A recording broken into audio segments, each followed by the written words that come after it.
bring in our French politics editor, Marc Perelman, who joins us now. Marc, this is a thorny issue, perhaps, for the French president. What are your thoughts? That's right, Tom. It's a thorny issue and an issue that Macron's predecessors have generally avoided since President Pompidou celebrated the birth of Napoleon. This was like some 40 years ago.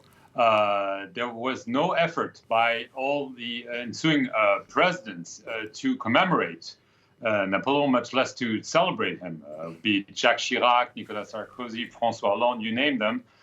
Even though some were more conservative than others, they've avoided that figure.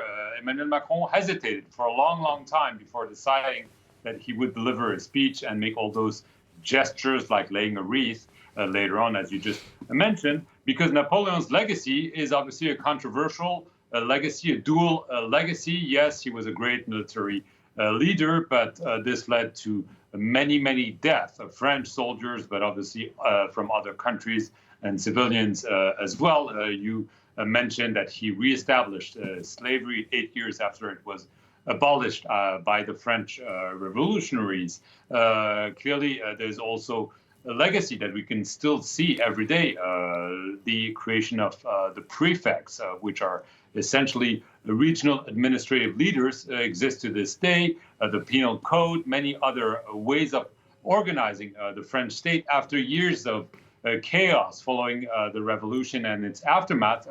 Napoleon's legacy is vividly there. And this is what the president said, whether you like him or not, he is there in everyday life, even though you may not notice it or not know it.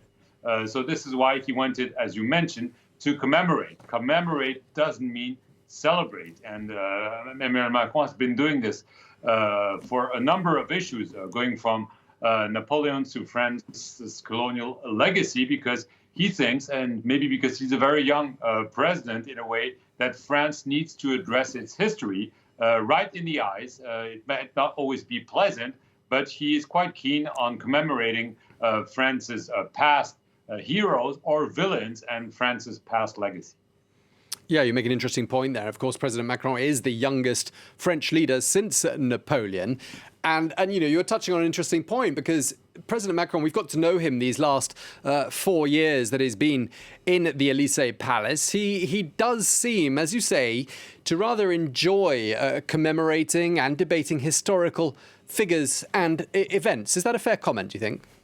Yes, it is. It is. Clearly, he's interested in history. You can say that. He also interested in literature and generally the arts, and he's quite proud about this. Sometimes he wants to show it, maybe a little bit too much, according to some of his critics. But yes, he believes that it's important. Obviously, there's a part of ego there. Okay, so I might have to ask that third question. He said that Napoleon is also an example of what a personal or a political willingness can achieve.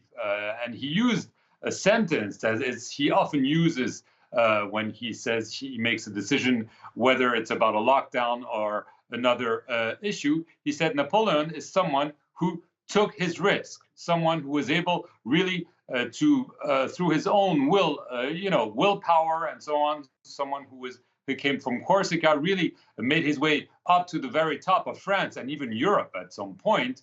And he clearly implies that there's a parallel to his own trajectory. Obviously, there are clear differences, and he's not claiming the mantle of Napoleon. But the way he spoke about Napoleon, you could sense that there was an admiration for the way Napoleon really came from nowhere and essentially became one of the most important statesmen of his time, whether you liked him or not.